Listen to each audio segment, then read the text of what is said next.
Welcome to Agile for Executives. This is a program hosted by Agile New England, and today's seminar topic is called From Traffic Lights to Roundabouts, Multiple Controlling Minds.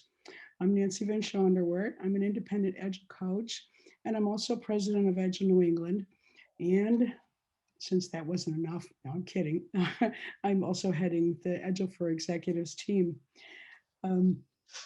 Last week we saw how decentralization began at Matt Black Systems, and it began by the cells in the company using contracts and recipes to control the work.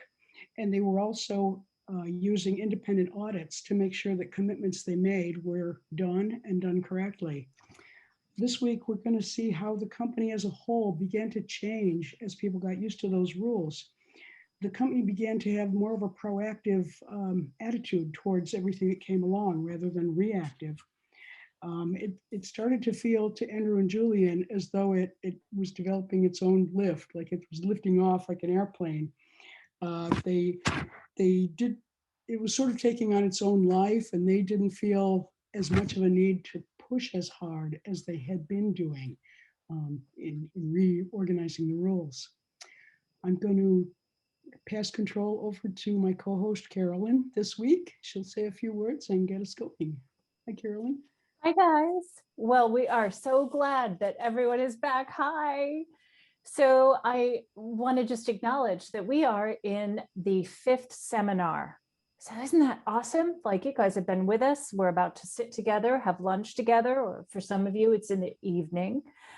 But I also want to acknowledge this. One of the principles we've been talking about is that fractal work is self-led work.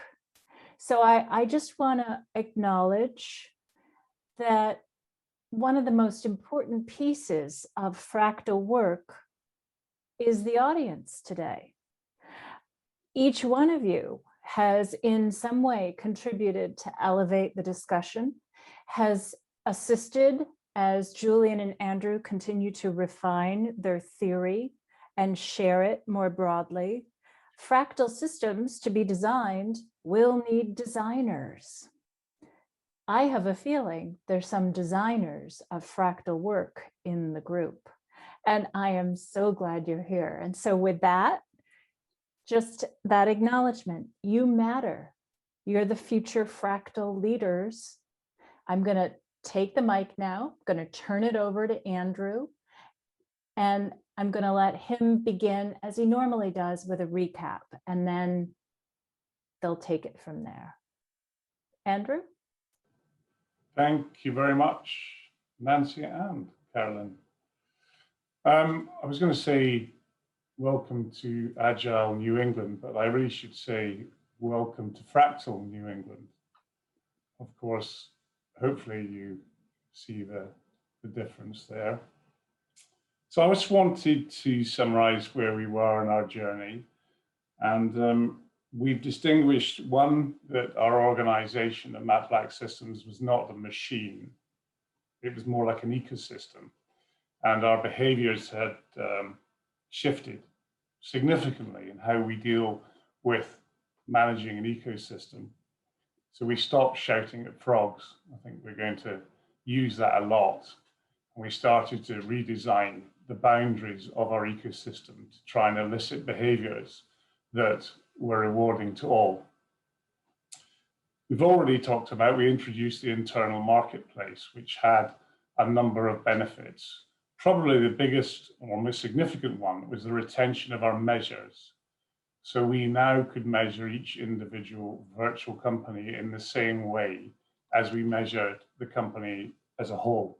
Without the retention of these measures, without the introduction of the internal market, we wouldn't have retained our measures. And finally, last seminar number 4, we introduced our new holistic quality framework or quality management system, which covered not just the value add element of the business, the virtual companies, but also all the administration as well. So we actually have a holistic system which is devolved into each of our virtual companies. So I'm going to hand over to Julian now to move us into session 5. Okay, so we have two things here. We have the internal market, which was distributing work around the organization, and we had our recipe system, our quality system, which made sure that what was done right.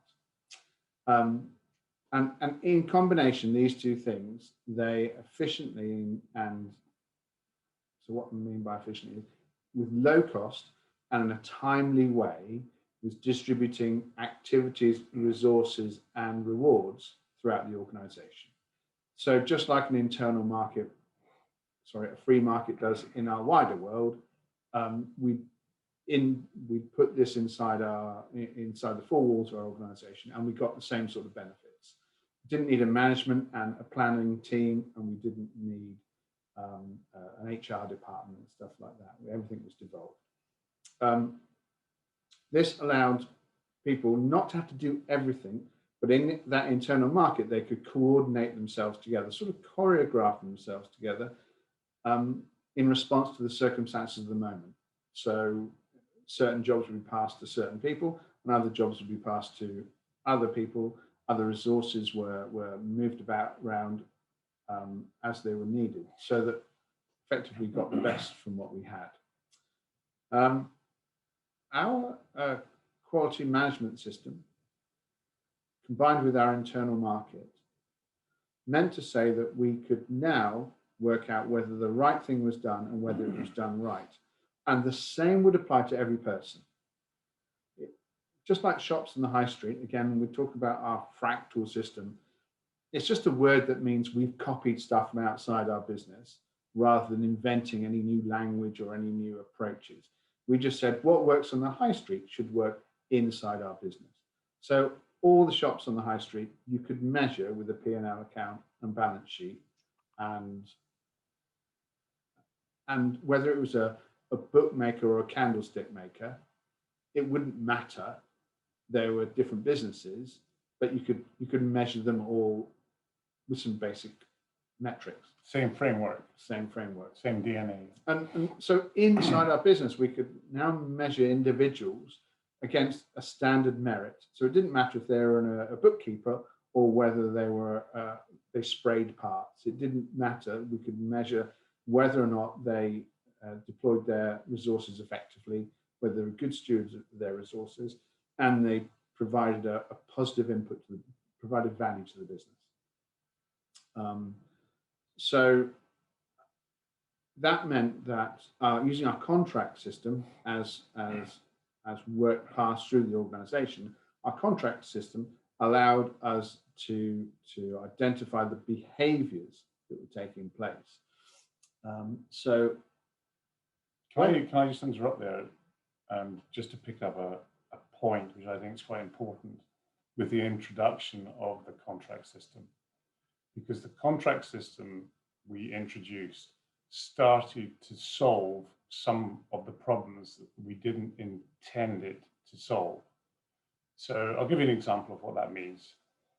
In the aerospace industry, we have to trace components all the way through our business, so that each outcome that's sent to the customer, we know the components and the resources that went into it, including the person, for instance, that made it.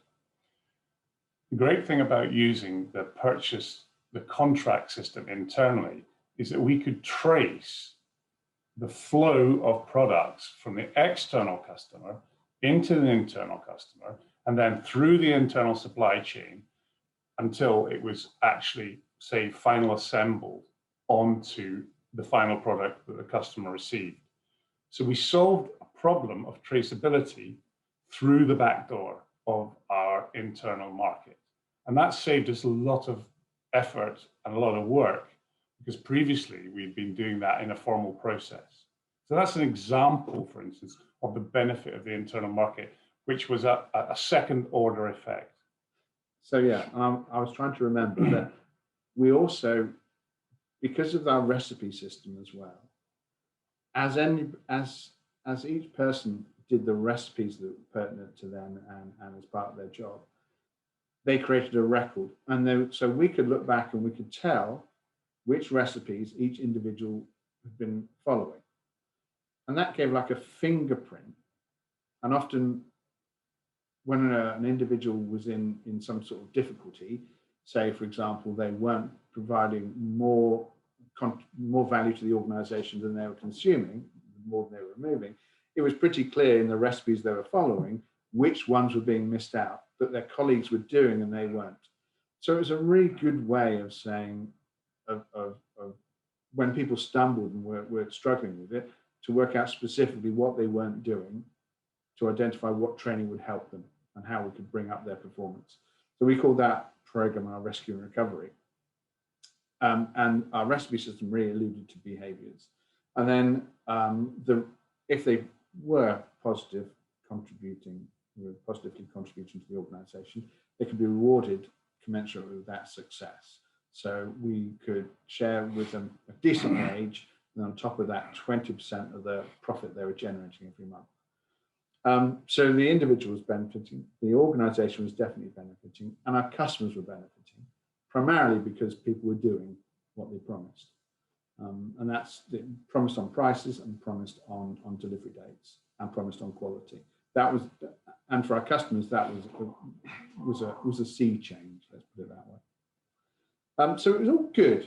At that stage, you know, we'd come a long way, and we were suddenly getting really tangible, really strong results, and not just as a result of us pushing, but the organization was getting traction. So we saw 20, 30, 40% improvements, which at that time was magnificent for us. And when I say that time, I'm talking about a year to 18 months into our program, we'd already seen a 40% improvement. Now that, in any other program, that would seem to be fantastic, but considering where we got to, that was just a small stepping stone along the way, but we were very pleased with it, and of course it was paying for itself. But everything, it wasn't all perfect. You know, we'd stumbled around in the dark, and we put some basic systems in of contract flow and the internal market and the recipe system.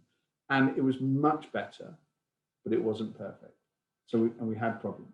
Yeah, so I'm going to pick up on that one.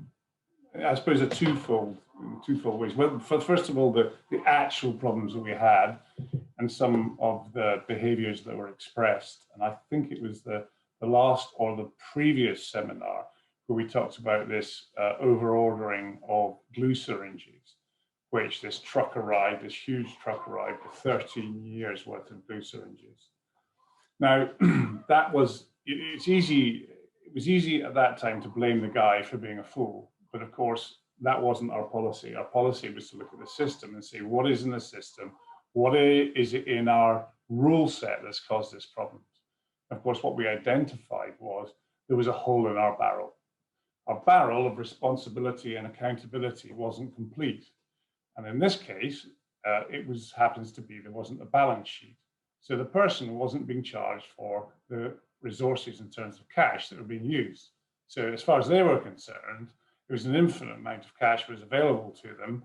And if there was a 2p saving on the glue syringes, 2 cents, sorry, yes, thank you for that, 2 cent savings, then By buying in bulk. By buying in bulk, yeah, then it was worth doing. And if you look at it in the moment, that was the case. But what we were trying to do at this particular time was trying to look at these problems and saying, right, these are problems that we've caused.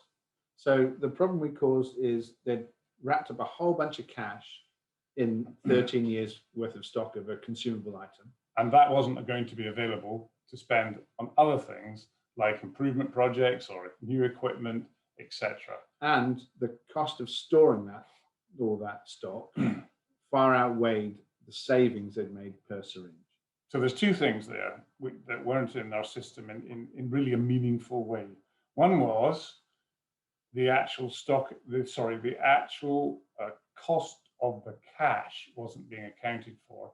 And also the cost of the storage wasn't properly accounted for. So what we're trying to do at this time was look at these holes and bring the solution from outside the business inside the business. The rules are nothing new, no new language, familiar language from outside, bringing from outside inside. That's a fractal principle. So there's lots of ways we could address this problem to prevent this dysfunctional behavior. But in alignment with our fractal theory, we wanted to bring in something which existed in the outside world. And the obvious thing is a balance sheet, where the assets and the liabilities of the organization are clearly defined. And the person in charge of that balance sheet is the custodian or the steward of them. We felt it was also very useful because it helped our people become more entrepreneurial, because we were teaching them the fundamentals of a balance sheet and P&L account. We started with the value add, which was a sort of a rudimentary P&L account. And now we had a balance sheet, which allowed us to charge the cell member the capital of hours that they had integrated into their business, not just in terms of stock, but also in terms of the credit cycle. So paying for their goods before they were invoiced and then got paid by their customer. So the whole working capital. So this balance sheet and this stewardship then allowed us to reduce the risk that the investors and the shareholders were taking, because there's always a potential before that, hindsight's 2020, there's always a potential before that they could have turned the capital assets of their virtual business into pay and then taken it home in some sense. So they started off with perhaps $100,000 of capital they had invested, and as the business shrunk, they would take that money home effectively in wages as the revenue of their little cell reduced and reduced and reduced.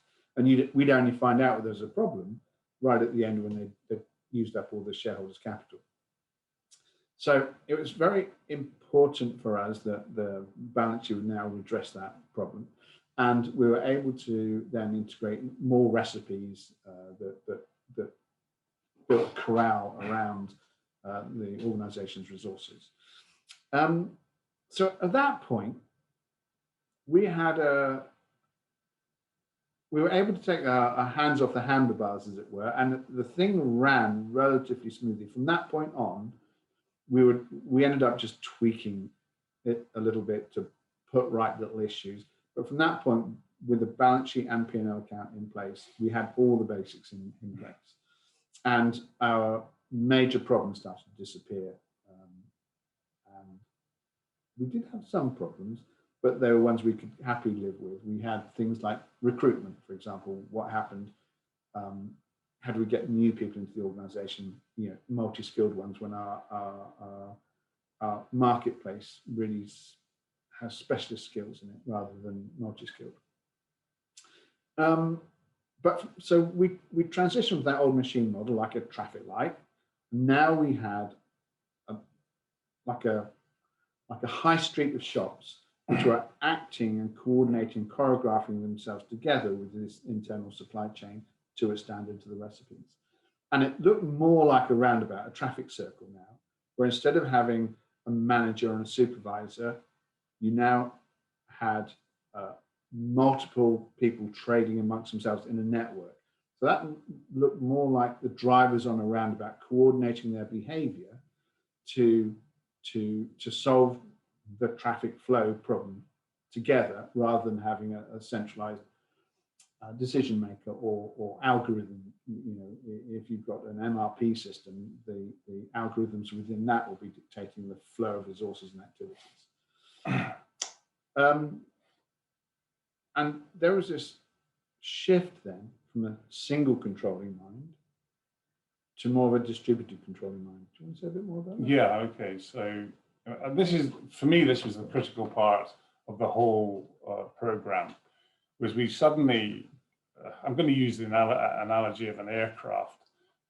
Previously, we had an aircraft with a pilot in the front, or two pilots, but essentially one controlling mind at the front, and pretty well everybody was an air hostess or a passenger or a steward on this plane.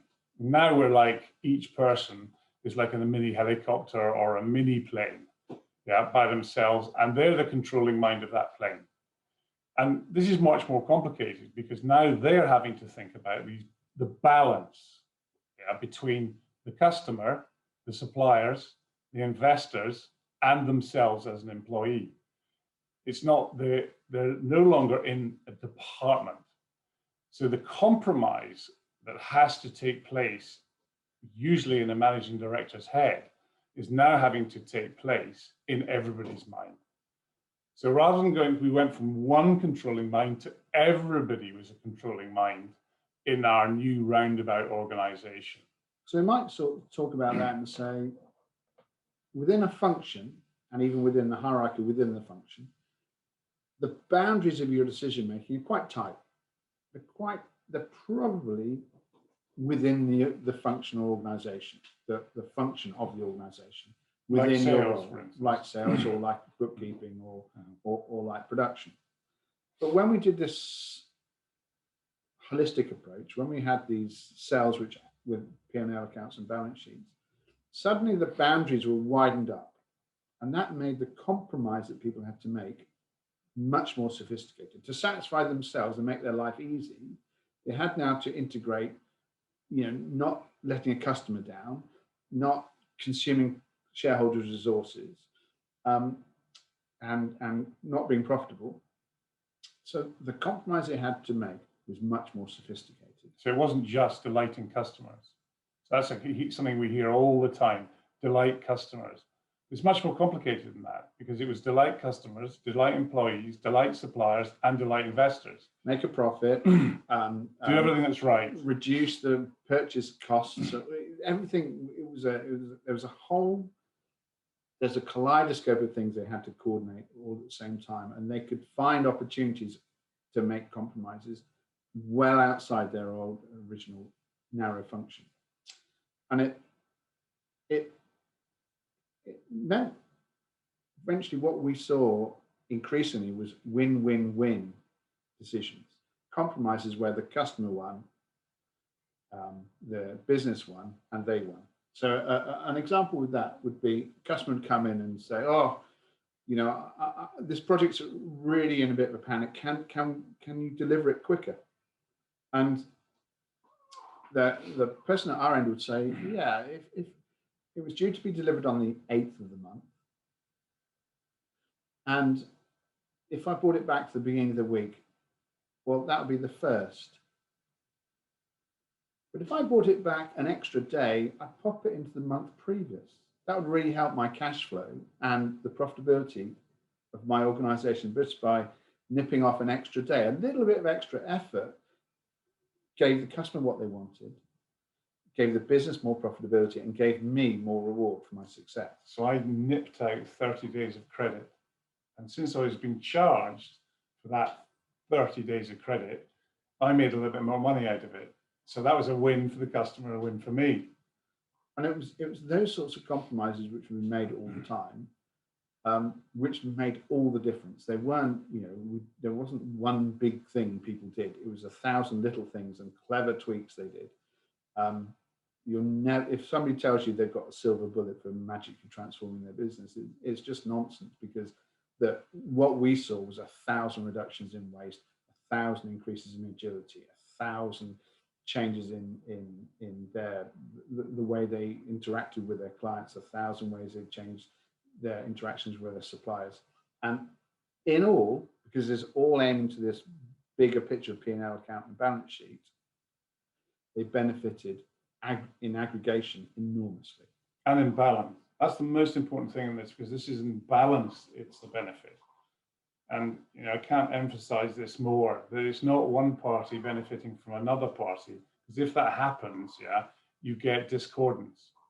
So, and if a customer is benefiting too much at the cost of the suppliers then whinge and say, well, that's no good for me. I'm not interested in supplying you anymore. So like a farmer being let down by a supermarket, as prices are pushed down and down and down, doesn't help the farmer be sustainable. Correct. So somebody wins out in the supply chain, and the supply chain will collapse. So I just want to give you the sense, though, But something quite profound had happened in this process, that our organization had gone from being quite a melee. It's quite confusing, especially towards the end of the month. There was a lot of frantic coordination in our old system.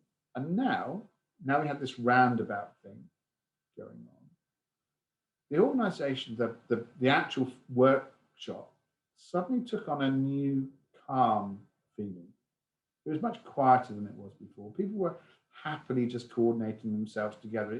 There wasn't so much tension and friction and interdepartmental warfare and angst and people trying to win out. It was, curiously, there's a lot of flow going on, so a lot of product was moving through, but there just didn't seem to be the melee, you know, the hours into kind of, the hours weren't so full of crisis, people bouncing from one issue to the next as they ran trying to sort stocks out and processes out. It was suddenly smooth and quiet and flowing. In fact, we even had a pool table and people would be playing pool towards the end of the month. And you think, oh. And then you look at their numbers and see, yeah, they've done all the deliveries. They actually done them a week early. So we really felt at that time things were, you know, our plane really was lifting off the runway and our hands were off the handlebars and it was doing it itself. It was pulling itself along. We really did feel that we were getting the best from what we had then. I don't think we had very much ambition to radically transform productivity, but it had improved probably 50%, and that was well, it was fantastic for us. I mean, it's fantastic for our customers, and we seem to be at last having the sort of company to be proud of. So I should just go back to one of our big metrics. So one of the ones we used was revenue per employee per year. That wasn't productivity. That was our productivity measure. It's a proxy for productivity. Yeah. I mean, it's a bit of a dirty measure, but it's quite a good one to start with. If you've got enough revenue per employee and you know your business well enough, you know the sort of target revenue per employee you should have. It's not easy to compare industries, but certainly for us, we started off about $65,000 of revenue per employee when we started this process. And by then, we were probably up towards, I'd say, about 18 months, 2 years into it, we were now pushing more than $120,000 of revenue per person. And that really had transformed the success of the business as a whole. And a lot of that was due to the fact that we lost management and administrative staff. And the productive workforce hadn't changed that much, but we just didn't need all the expensive overhead. So I go back to very early in the seminar. We had about 35% of our people were in managerial, administrative, and supervisory roles. But even though they're only 35% of the number of people, they generally were paid more and had offices and computers and stuff. So in all, they represented about 50% of our labor cost. And as we decentralized and we were able to get rid of a lot of those specialist managerial roles, so our productivity per person really increased and our costs really dropped. So we're much more profitable as well as being productive. And that really showed up in our bottom line. By 2008, probably 2007, probably 5 years into the program, we had reached 500% improvement. So we radically reduced our workforce and increased our revenue. And we weren't subcontracting more. That's something we hadn't had to do.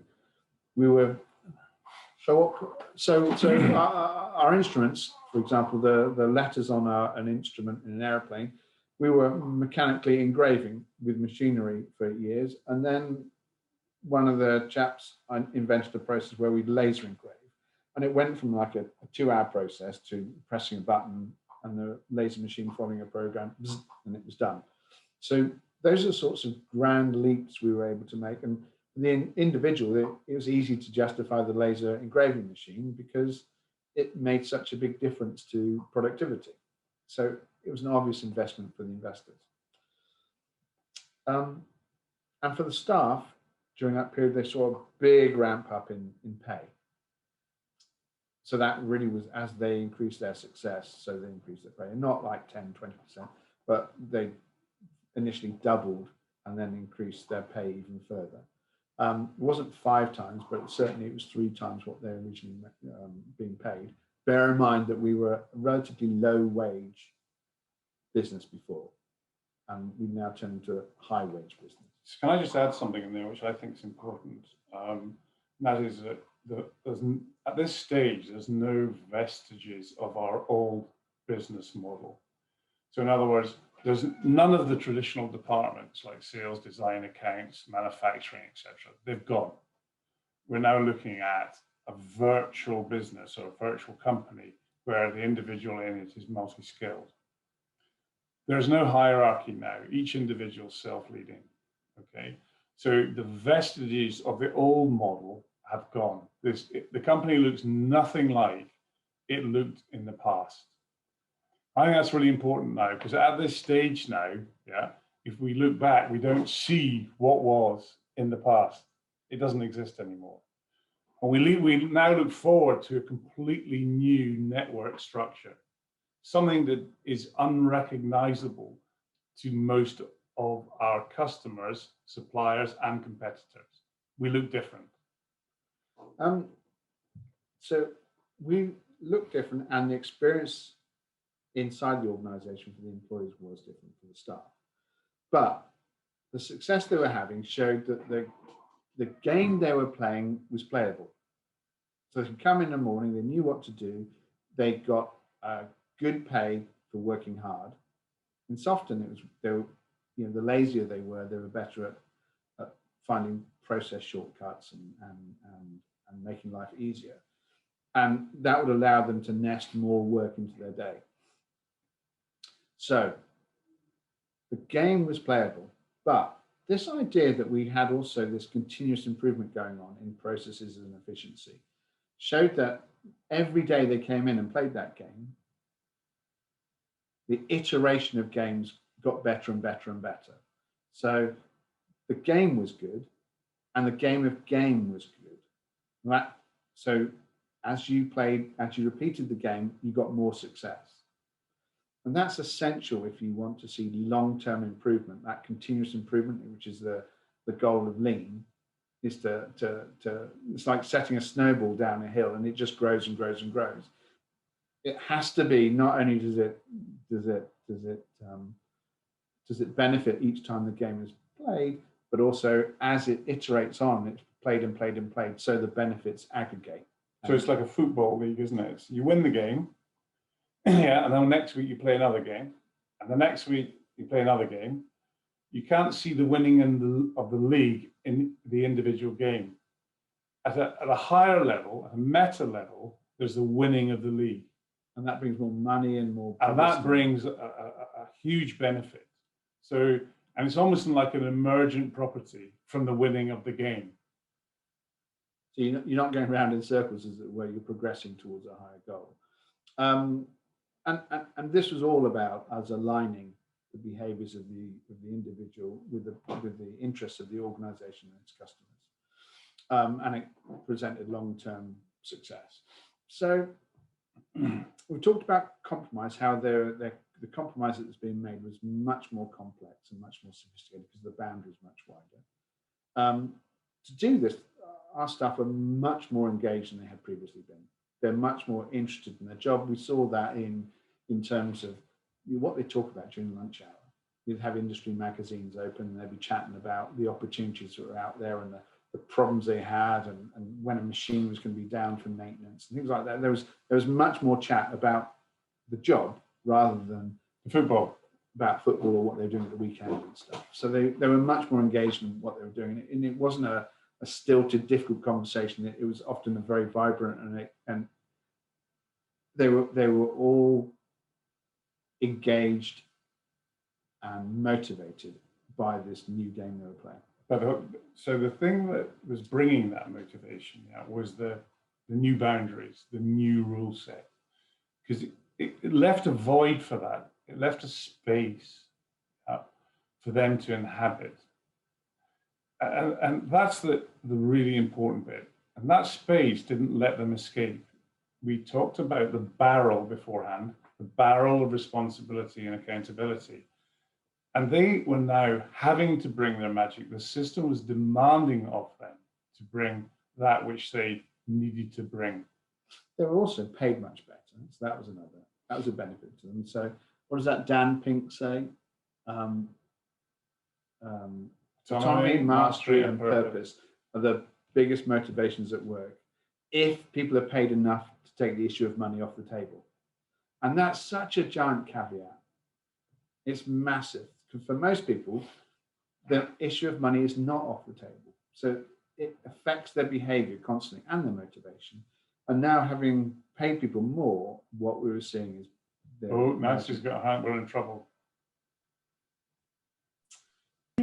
You're not in trouble. There's a question in the chat window. It says this, did cells compete with each other? Was competition beneficial? I'll answer that if I may. Shall I go? So the answer to that was yes, initially. And no, it wasn't necessarily beneficial or not beneficial, but they did compete with each other. But as time passed, the level of competition between each other dropped and the level of cooperation with each other increased. So the individuals found if they cooperated, they got more out of the customers than if they competed. So great question. So for what we talked about was Andrew and I reflected on that, and we saw the maturity of the organization growing. And as it became more mature, their focus was now with the competitors outside the organization rather than competing within. So initially they would compete more, I suppose, with issues of job security. And then as time went on, they realized that their job security was best served by by collaborating. So it wasn't the expected result, by the way. Let's be absolutely clear. Both Julian and I expected it to be a huge issue, and we had decided what we were going to do if that issue came about. And it was the absolute opposite of what we expected. So we had made a huge assumption. It was wrong. Yeah, so it felt like a little bit dog eat dog. We could end up with this conflict between the organization that faced inwards rather than outwards. And it didn't turn out that way. Initially, we kind of stumbled in that direction, and then pretty quickly they veered off towards collaboration and cooperation. It was like a wolf pack in the end. They were cooperating when they went hunting. Yeah, not and they weren't fighting each other. So I suppose I want to say something about, the individual got more pay, but we noticed a big change in the behaviors or the personas of people. We saw them being rewarded for their success and their decisions resulting in more success. And people really built a sense of self-confidence and self-esteem. And it's quite difficult to say, this is our measure for that. But we saw people walking tall. We saw people who, were working on a shop floor and were now meeting eye to eye with people who previously were their managers. And then eventually we'd have customers coming into the organization and they were meeting eye to eye with senior people from large businesses, and not only meeting eye to eye, but talking as equals. And it was quite a transformation. I've got I remember we had a guest round, and it was a CEO of a large multinational who came and looked at the factory and did a little tour, and you could see his head was thinking, wow, gosh, what would this do to our organization if we did it? Wow, that could be phenomenal. And he kind of drifted off when one of our members of staff was talking to him about, what he was doing and how it worked. And this chap's eyes drifted off around the rest of the team looking at that. Wow, that would be amazing. Now our staff member stopped what he was saying and said, am I boring you? And it was just so funny for me to see, a factory worker meet eye to eye with the CEO of a large multinational and pull him up and say, I'm talking here, you pay attention to me, stop gazing around. And he was really apologetic, and he recovered the situation. He was a good guy, but it was really interesting to see somebody who was, 5 years before was a lowly factory worker who'd now blossomed in this new role and was completely comfortable and confident in himself. Now, Nancy, how are we doing for time? I'm cautious about time at the moment. We've got, well, let's see, we're at 12:39. And so roughly 10 minutes? No. 10 minutes? Okay, right, good, excellent. But Plus let's questions. say, I would love to allow time for questions. So when you are ready. Yeah, when you're ready. I think we should do that now, actually. I think that the little bit we've got to say next would be best after questions. Okay. Let's see, does anybody want to? I have Marcel. Marcel, go ahead. Okay, thank you. I'm actually wanting to get more into the question of expanding your customer base and increasing the level of technology. I hear bits and pieces of that.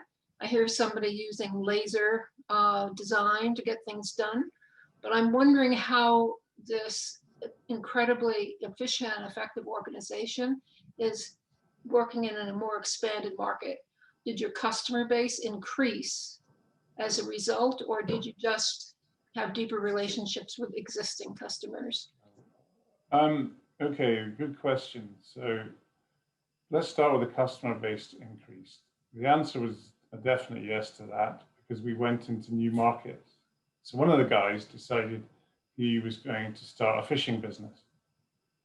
Now, it's quite an unusual thing to do for an aerospace company, go into the fishing supply market. But he decided that's what he wanted to do. So he started up a separate business within his business to supply fishing reels and upgrade. Maintenance and customization of expensive fishing reels. So also what happened was we expanded our customer base also inside the aerospace market, essentially because each person in our business was selling now. So rather than having, previously we had a sales department with one or two guys in it, every single person in our business was now selling and looking for work. So that was a radical shift. Some of the customers were smaller, so we weren't going for the whales every time. We were going for some sprats, some mackerel, some smaller bits of business, which were really good for filling in the gaps in the big whale-like contracts which we had. So an example of that would be, because our costs had dropped, they could now engage in smaller contracts and make them profitable.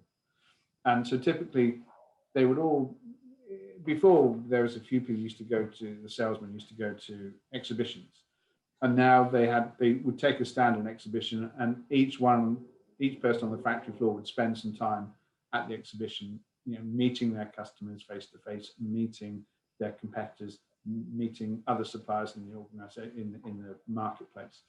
And it allowed them to network, and would also allow them to see many more people during the period of an exhibition or a show. And that was incredible, because for years our exhibitions were a flag waving exercise, and now suddenly they were a place where we garnered more business. So can I come back to your second point, which I think is a really important point? You talked about machinery and automation and technology. And what we didn't see was really huge leaps in that. What we saw was something more interesting.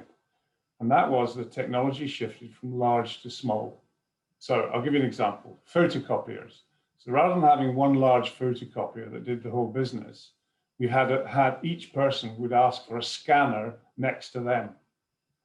So rather than having one huge CNC machine, yeah, which is a centralized resource, they'd have a small CNC machine which they could use personally.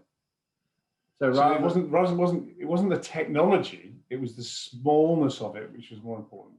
yeah, so we had a spray booth where we sprayed our stuff, and eventually everybody, the person who was originally in charge of the spray booth, all they looked after then was the filtration and the compressors, whereas everybody else bought their own paint, their own spray gun, so they were doing the spraying themselves. It just meant when somebody was on a holiday, it didn't matter. There was no critical path anymore. It was a very robust organization. And for the cost of the spray gun was minimal, and then it was down to me learning to spray until I was good enough that I was comfortable to do it myself, and I got trained and then certified to spray. So we kind of broke away from this chain-like business, and we were like a rope-like business. So the idea was that there was no central point of failure. Yeah, if you lost a strand, you still had the rope. If you lost the link in the chain broke. So the advantage of having lots and lots of small pieces of machinery, albeit that they may not have had the same capacity as a larger bit, it was so much more flexible. What Andrew's talking about, there's an analogy between an organization built like links of a chain, which we had before, which we each like a daisy chain, the conventional steel chain, or a wire rope where the single strands of wire are twisted together. And it turns out a wire rope for the same weight of metal is twice as strong as a chain, and it doesn't have a single point of failure. It starts to twang and little strands break before the whole thing breaks, whereas a chain breaks apart and then the situation. Now we weren't demanding this, by the way, so I want to be absolutely clear here. We weren't saying to the people, you've got to reduce the size of your machinery, you've got to reduce reliance.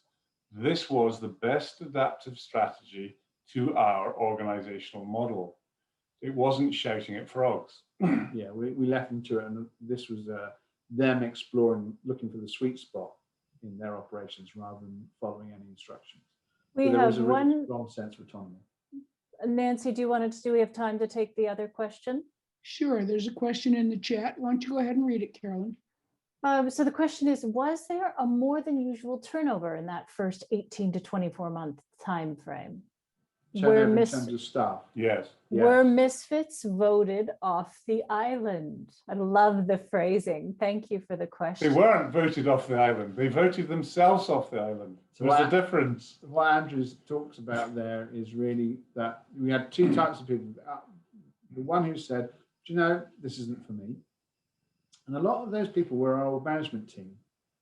They come up through the tools, and now we're in a management or supervisory position. And our new model said, you know, take all that talent you've got and your experience on the job, and you know you'll do well. And it was they were quite status anxious. That seemed to be a demotion to them, even though perhaps they're going to be earning more. But a lot of them said, you know, I don't want to do that. I don't want to feel my career's going backwards. That was one. Another type were those people who in our old organization were fit like a hand in a glove. They worked really well. They didn't want very much responsibility or accountability. And they said, you know, this is not for me. I'd rather just get a 9-to-5 job somewhere else. I don't want to be engaged in my work. Or I don't want that full rounded responsibility. I want to limit it. And we had people literally saying, if I agreed not to have so much pay, could I go back to my old role?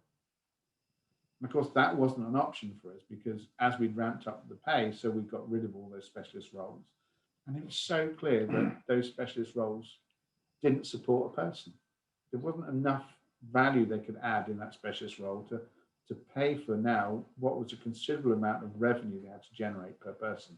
So just to kind of summarize that, because I think it's an important picture to hold in your head.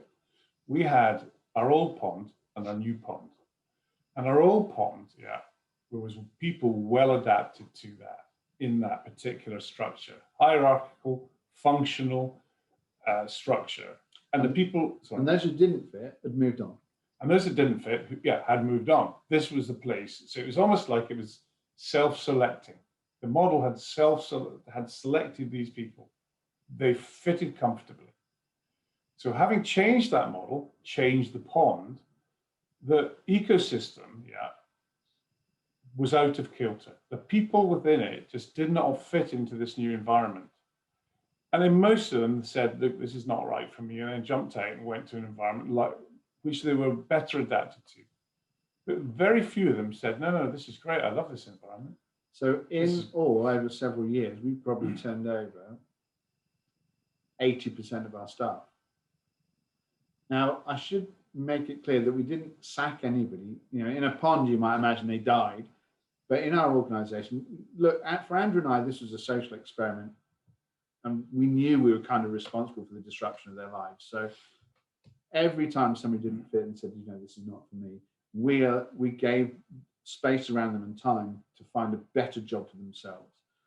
And even people who came in latterly and then moved on, that we always were happy to see that they got better jobs than they could have got when they joined us. So the experience with us over perhaps 18 months, they may not have added enough value in the organization to survive, but they were able to get a job up here. So they came in at a $40,000 a year job, and they left being able to get a $55,000 a year job. And so it was a good experience for them. I don't think anybody lost out. Nobody left on bad terms, let's put it that way. Yeah. I think everybody gained from the experience. We have one other, Nancy, I see one other question. Is that what you're also recognizing? And I don't know where we are for time. I'm gonna call on Mark to ask his question, and that'll be the last one. Then Andrew and Julian, let's do your final point that you mentioned. I'm just curious to get your reaction to something that just struck me. So, you know, we view agility as empiricism, right? Get out of your head, deal with what's actually going on. And we as coaches tend to get people to focus on results, you know, what's coming out of your process every month. It strikes me that you created a system where the empiricism possible was much more detailed and refined and multifaceted, so that people had that much more to react to, much more reality to cope with than just Scrum or something like that would precipitate. Does that seem true? Yeah, I'm going to say absolutely yes, because what we saw is people with a problem in production. It was better to solve that with conversation with a customer or a supplier than it was to try to get over perhaps an impossible production problem. So because their boundaries are so wider now, so much wider, they were able to find solutions elsewhere that previously in our functional organization, they couldn't cross the boundaries. But now they could. Now they could approach the customer and say, yeah, if we change this, it would benefit. And perhaps I could drop the price as well. The customer would leap at that. Yeah. I agree. I think one of the Agile tends to be applied to part of an organization. So it tends to be, if you take the example of development, DevOps or production, just like Lean, it tends to be in the value add stream. So that the other bits of the organization, it could be purchasing, it could be quality, it could be HR, it could be accounts, aren't really involved in that agility. Yeah. And what we were trying to achieve was agility as an outcome and not a process, because we didn't want new language.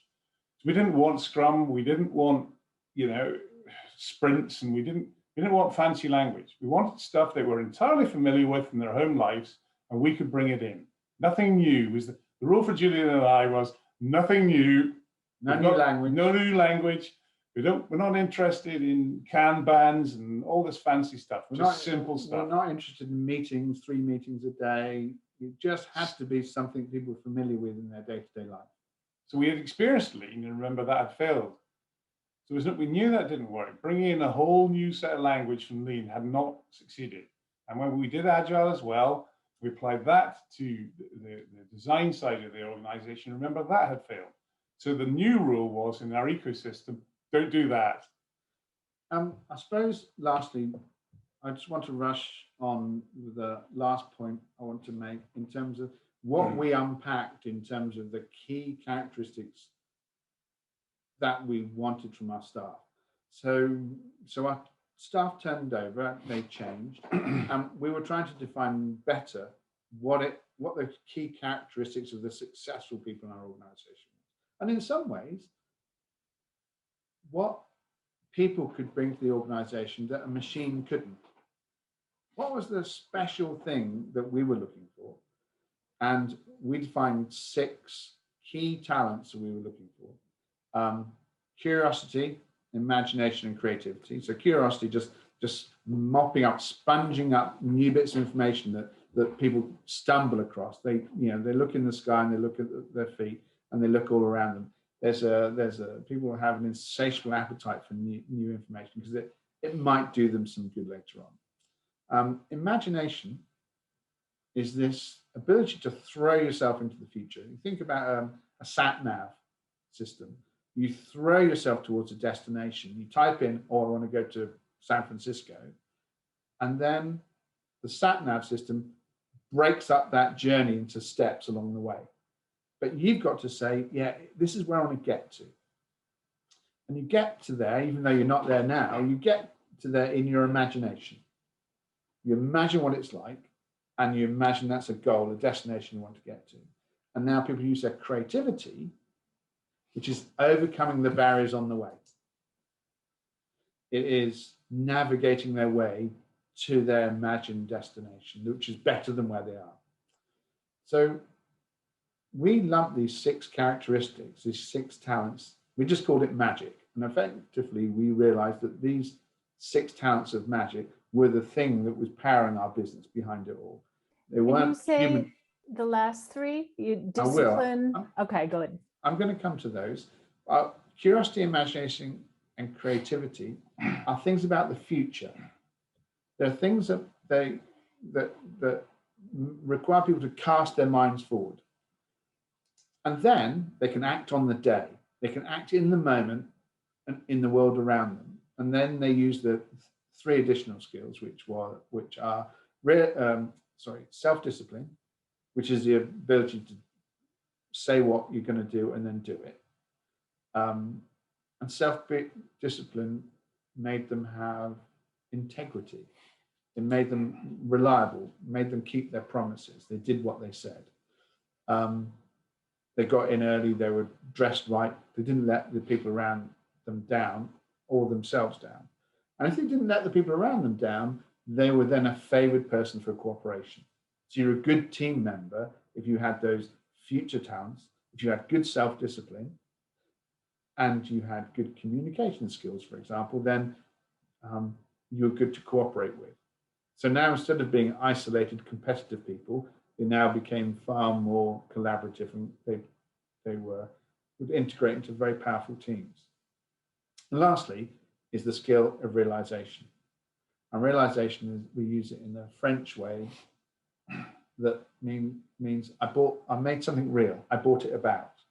So it's the ability to put stuff on the ground and make it happen and deliver on a deadline, rather than simply just talk about it forever.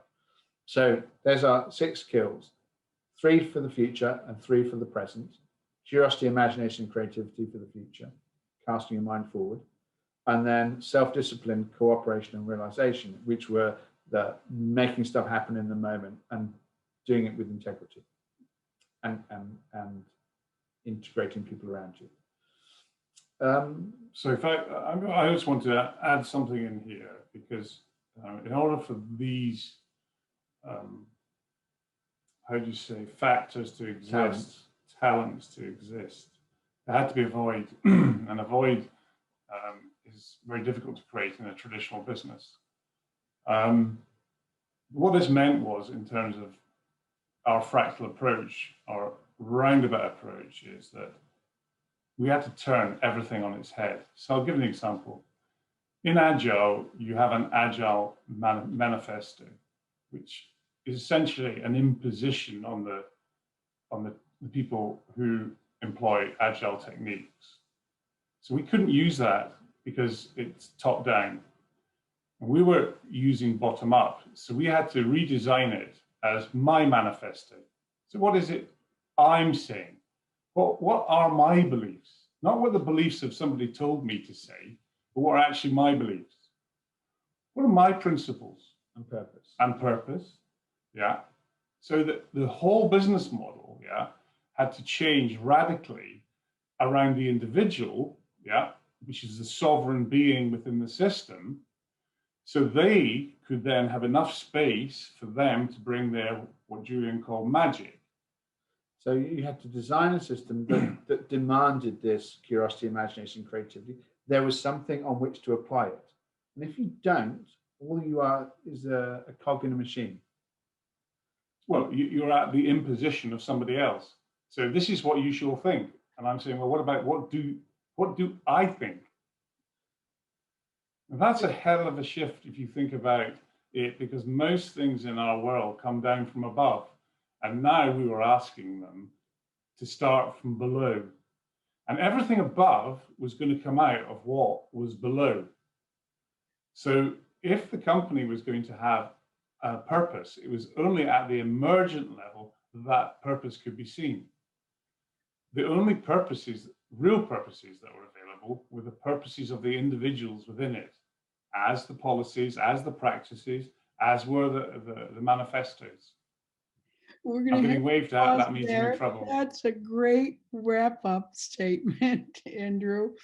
I love the systems focus that you're getting into with this, and we can pick it up next time.